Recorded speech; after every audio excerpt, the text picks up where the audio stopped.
Olá, hoje o Curioso Mundo MV trará para vocês um documentário dividido em duas partes sobre o mundo perdido dos vikings. Falaremos sobre esse povo que habita no imaginário das pessoas até hoje.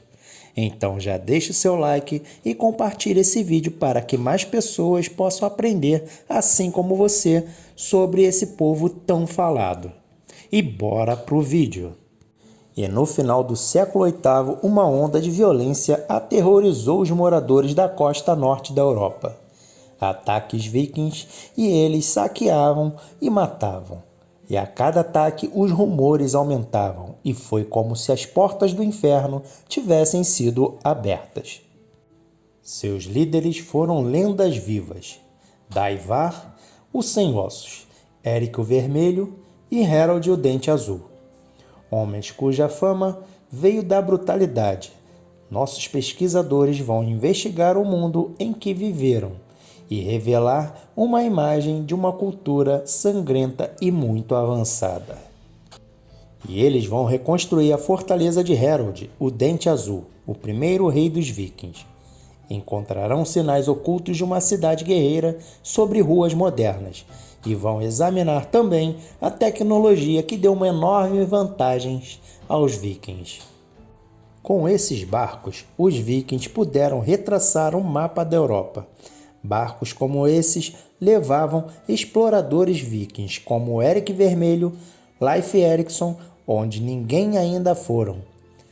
Usando computação gráfica, vamos reconstruir uma civilização extraordinária e revelaremos o livro O Mundo Perdido dos Vikings.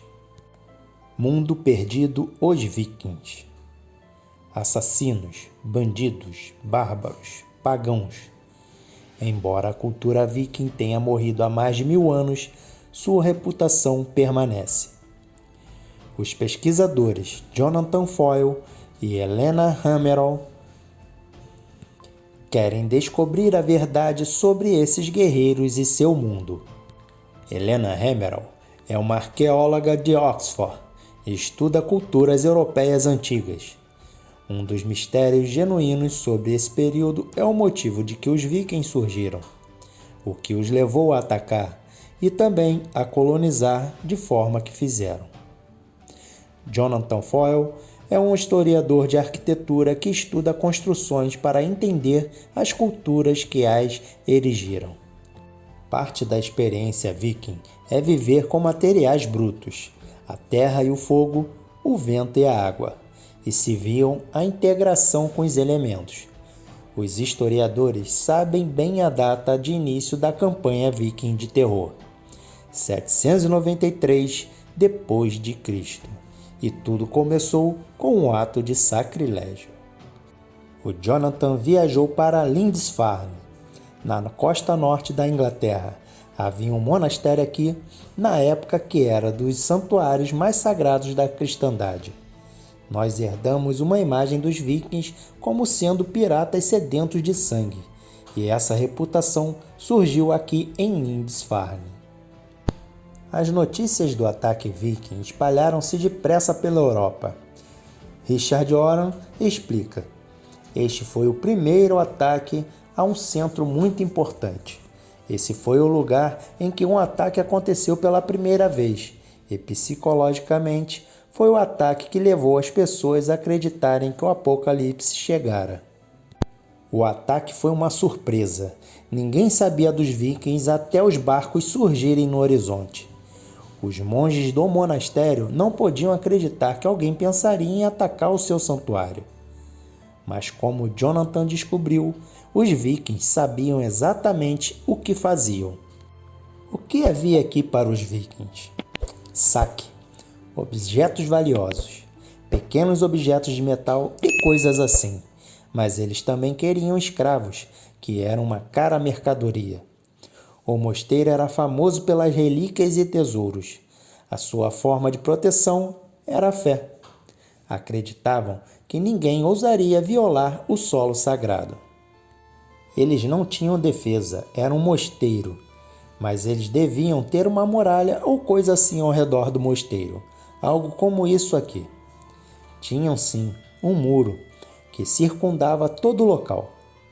Ele separava o espaço sagrado, o interior do mundo externo, mas era de fato apenas uma linha de demarcação. E subindo até o ponto mais alto da ilha, Jonathan e Richard criaram uma imagem da comunidade que os vikings destruíram. O que os vikings viram por aqui há mais de 1000 anos? Certamente nada como isso. Nenhuma das construções de pedra que vemos agora. Não havia nada parecido. Nada disso existe. Era uma comunidade monástica. Mas onde vemos a igreja paroquial ali e a igreja do priorado aqui, era o local do monasterio saqueado pelos vikings. Em vez de construções de pedra, pense em madeira. As estruturas simples de madeira de Lindisfarne era assim em 793. Essas construções modestas continuam, no entanto, um tesouro de riquezas, e era um alvo perfeito para os vikings pagãos. Este local era muito mal defendido, feito de material inflamável, e não seria difícil para os vikings chegar em alguns barcos e destruírem todo o monastério. De modo algum, não havia nada aqui que resistisse a eles, e se quisessem destruir, podiam apagar esse lugar da face da terra. E os vikings eram rápidos. Eles chegavam de surpresa, atacavam, matavam, saqueavam e queimavam. Lindisfarne ficou em chamas, criando um padrão para os ataques vikings.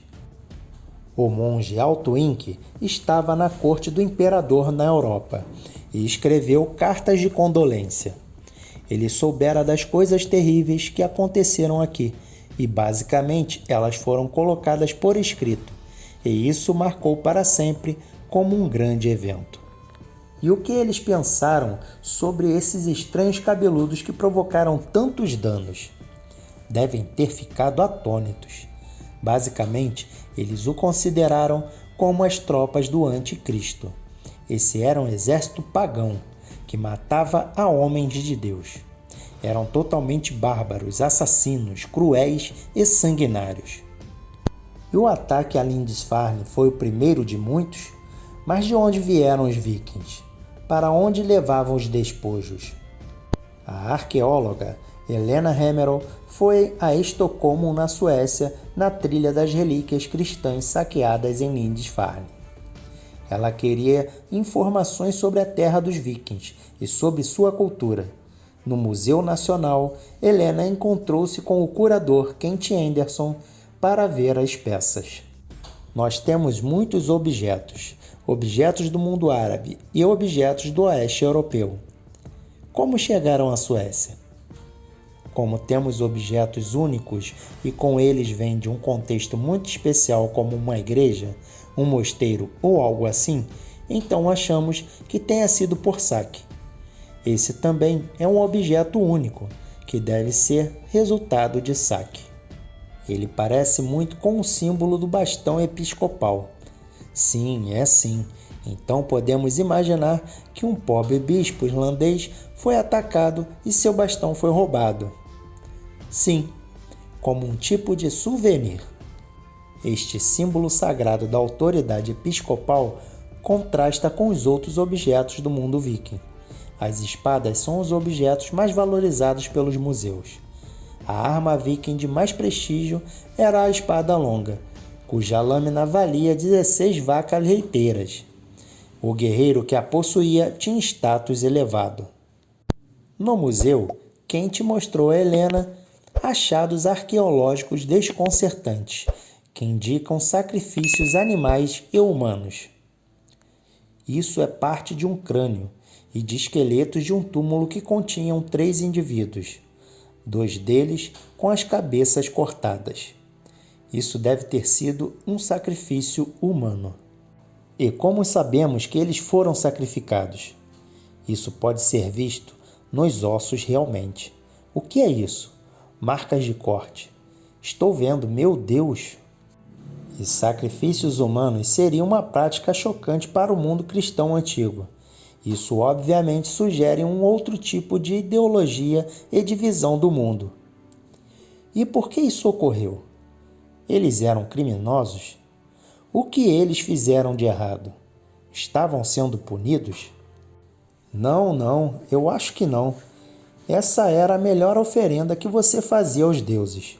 Então, se quisesse oferecer mais que um cavalo ou vaca, iria sacrificar talvez ou não um escravo. Meu Deus! Sacrifícios humanos eram parte do funeral de um grande guerreiro ou líder. Ver os objetos encontrados em locais fúnebres trouxeram muitas informações sobre a cultura viking e nos ajudaram a completar a imagem do mundo viking. Nossos pesquisadores estiveram em Lindisfarne, onde surgiu a fama dos vikings como assassinos sanguinários. Viram objetos saqueados dos santuários cristãos europeus. Jonathan Foyle foi ao extremo norte da Dinamarca para revelar os segredos de um cemitério viking.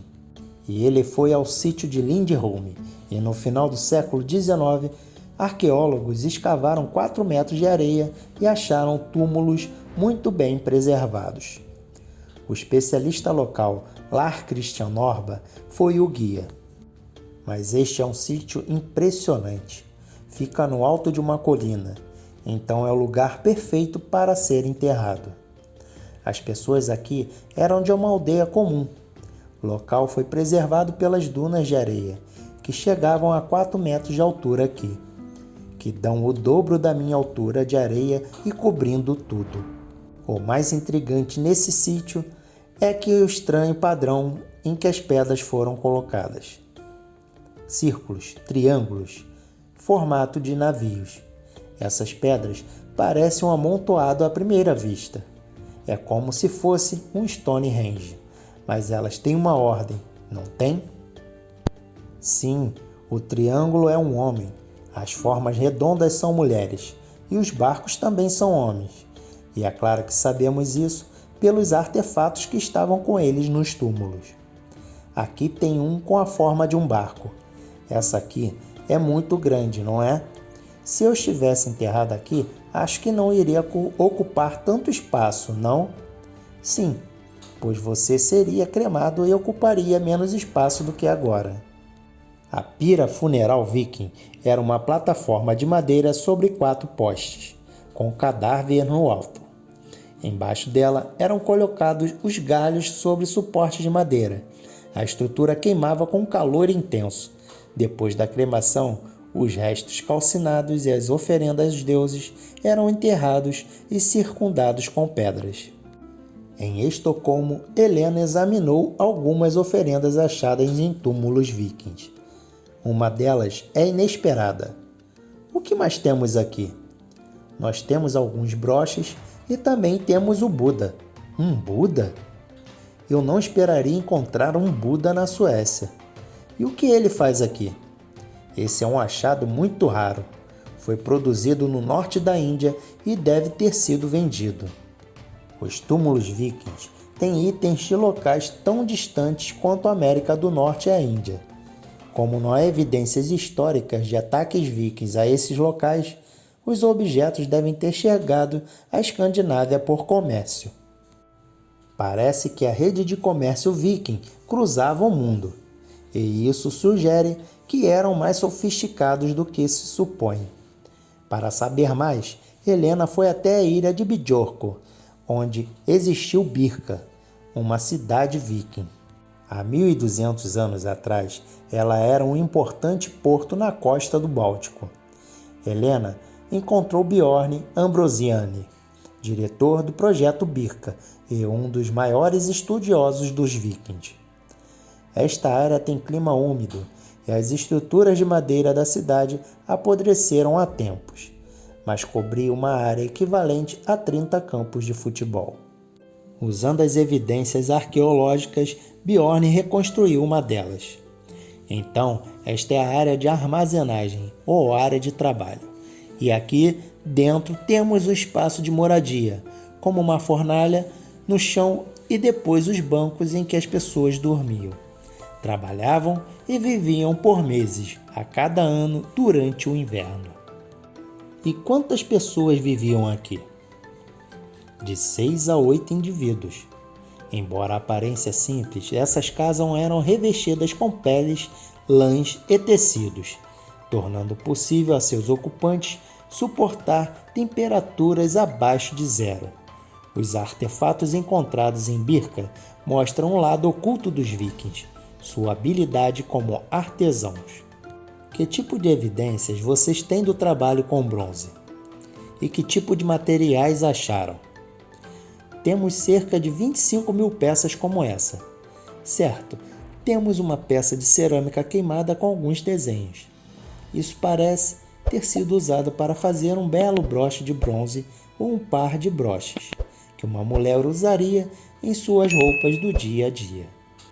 O número de moldes e objetos de bronze encontrados em Birka sugere que as joias não eram feitas só para uso local, mas também para comércio. As rotas comerciais de Birka chegavam à Rússia e a toda a Europa. Alcançavam o Oriente Médio, Índia e China. Birka era um centro internacional. O sucesso de Birka trouxe problemas, e é claro que eles precisavam de defesas. Estes são grandes montes de terra com espaço no meio. O que é isso que vemos? São os muros da cidade. E esse é um dos portões, onde em cima disto havia uma paliçada de madeira e existem traços dela. Isso fazia parte das defesas da cidade. As defesas circundavam uma área de mais de 445 mil metros quadrados e indicam um equívoco atual sobre a cultura viking, pois os muros de Birka foram construídos para bloquear os homens que os moradores chamavam de vikings. Birka era muito bem defendida, mas por que os vikings precisavam se defender de outros vikings? Esta não era uma cidade viking? Era uma cidade da época dos vikings. Os vikings eram piratas do mar, que saqueavam outros vikings. O nome viking foi atribuído a uma civilização, mas originalmente se referia às ações de poucos. Agir como viking significava atacar. Então, não devemos nos referir aos moradores de Birka como os vikings, e sim como comerciantes bastante pacíficos. Realmente, parece que os vikings eram apenas essa elite militar, que se parece um pouco com a máfia. Como o maior e mais rico centro comercial da Escandinávia, Birka era bem defendida e permaneceu próspera por 200 anos. A cidade repeliu um ataque após o outro. Seu declínio foi lento, o nível do mar baixou e o porto deixou de ser navegável. Os navios essenciais para o comércio não podiam mais alcançá-la e Birka foi abandonada. Nossos pesquisadores estão na Escandinávia em busca do mundo perdido dos vikings. Visitaram a cidade comercial de Birka e descobriram que os vikings eram grandes saqueadores que constituíam apenas uma pequena parcela da população escandinava. Os atos de alguns definiram a história de toda a população. Os pesquisadores investigaram a tecnologia que tornou possível a era viking, o famoso barco viking. Esses barcos revolucionários levaram os vikings mais longe para o oeste do que qualquer outro europeu antes deles. Perto da Escandinávia, os barcos eram uma arma que provocaram morte e destruição. Jonathan Foyle visitou o Museu de Barcos Vikings em Oslo, na Noruega. Ele queria ver o barco Oseberg, encontrado em um sepulcro em 1903. Tem mais de 1.100 anos e está 90% intacto. É crucial para os arqueólogos por ser o mais antigo barco viking com um mastro. Ao acrescentar um mastro e uma vela aos barcos a remo, os vikings aumentaram sua velocidade média para mais de 10 milhas náuticas por hora. E também tornaram possíveis longas viagens por mar. Para saber como o mastro era construído, Jonathan conversou com Bjort, na oficina do museu. Bjort é um dos maiores especialistas no trabalho viking, em madeira. Ele estuda a tecnologia do mastro e a razão de ser tão revolucionário. Isso aí é parte da estrutura que está ali? Sim, temos aqui o Master Fisk. Master Fisk? Sim, é como os marinheiros chamam o mastro. Isso, e esse é o modelo de 1. Sim, esse é o modelo do escalão para 4. Então isso aqui vai no topo. Sim, e depois nós colocamos isto como trava. Incrível! Você encaixa isso aqui e isso não se move mais. E o peixe do mastro, assim chamado por ter forma de peixe, mantinha o mastro no lugar. Ele ajudava a distribuir o impulso do vento igualmente por todo o barco, o que evitava que o mastro quebrasse com ventos fortes. O mastro era removível, o que permitia que os barcos vikings passassem sob obstáculos que bloqueariam barcos com mastros fixos. Era preciso ser muito hábil para pilotar esses barcos. Ao lado do barco Oseberg encontramos Knut Pasch, especialista em barcos vikings. E onde fica o nível da água aqui no lado do barco? Dá para ver, é onde forma 90 graus, este ângulo aqui, nessa área aqui. Isso. Então, se inclinasse mais de 9 graus, de fato afundaria imediatamente. Então, existe um ajuste de equilíbrio muito delicado neste barco. Depois de mais de 1.100 anos, ainda se nota a habilidade dos construtores. Está extremamente bem preservado, como você pode ver. E esse ferro não enferruja. Então, esses são os mesmos rebites originais? Sim, são sim. Os rebites são feitos de ferros encontrados em pântanos e que não enferruja, mas o material mais importante era a madeira do casco do barco. É feito de carvalho, 100% carvalho. Quantas árvores seriam necessárias para um barco como esse? 80 seria um bom palpite. 80 árvores? Esse é um grande investimento então. Sim, eles certamente eram caros. Quantos barcos haviam numa frota? Temos registros escritos que falam em cerca de 50 e até 100 barcos ao mesmo tempo.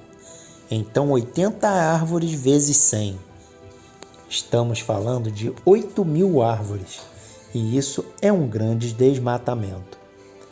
Por usarem carvalhos que demoram mais de 150 anos para crescer. Os barcos vikings mudaram a paisagem do local e a navegação para sempre. Há uma essência dos vikings nesses barcos. É onde imaginamos que os vikings estivessem em alto mar. Mas ao ficar face a face com um barco viking de 1.000 anos, sentimos um respeito real por sua engenhosidade, por sua destreza e pura determinação. A habilidade e a determinação dos vikings é aparente no Museu Roskilde da Dinamarca. Helena vem investigar como o projeto revolucionário dos barcos mudou o mundo viking, e ela esteve com Ture Müller, que constrói barcos com técnicas e tecnologias vikings. As ferramentas que está usando são similares às que eles usavam na era viking? Tentamos fazer o mais igual possível. Podemos ver pelas partes escavadas.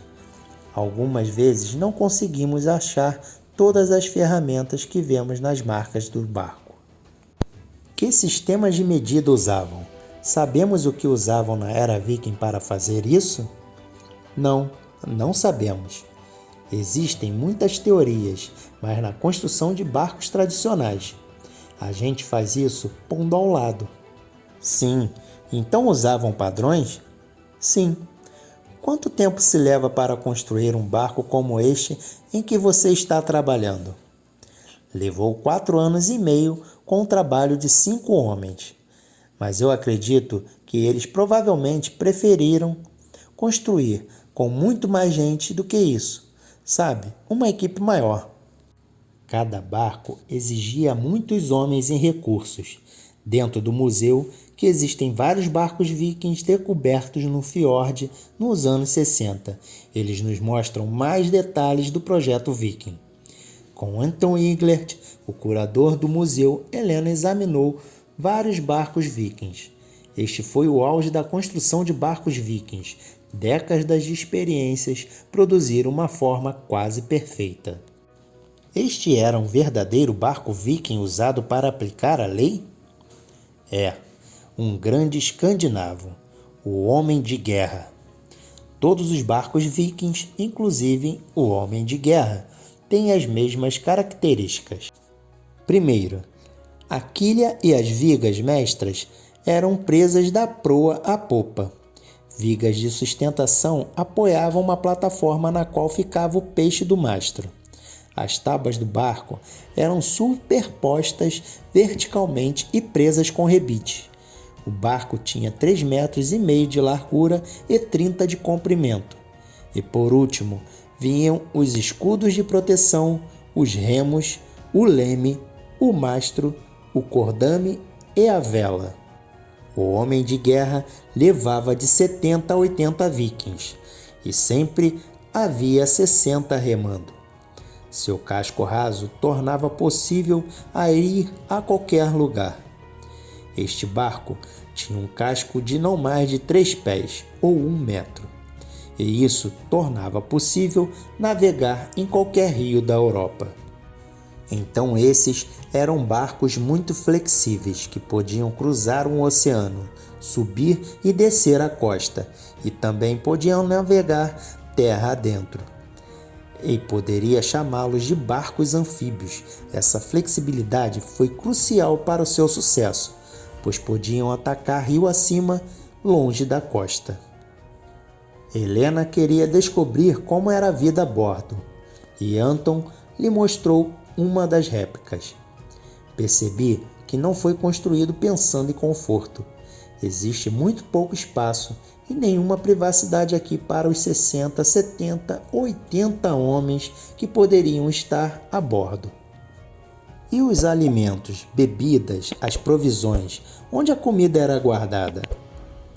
Como pode ver, há um espaço pequeno no barco, quase todo cheio de lastro, e como queriam carregar bastante armas, só podiam carregar pouca comida e água. E em 2 semanas ficariam sem nada. Então, a cada 2 semanas precisavam ter certeza de poder ir à terra para obter suprimentos? Isso. E apesar da falta de espaço, os barcos eram ideais para exploração. E líderes vikings como Erik o Vermelho e Eriksson conseguiram percorrer enormes distâncias.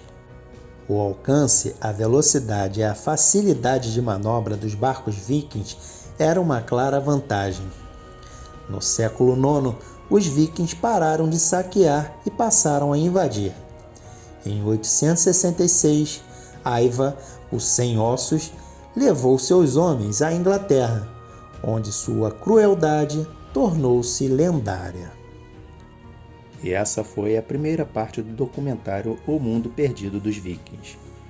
Se inscreva no canal, ative o sininho, compartilhe em suas redes sociais. E até a segunda parte.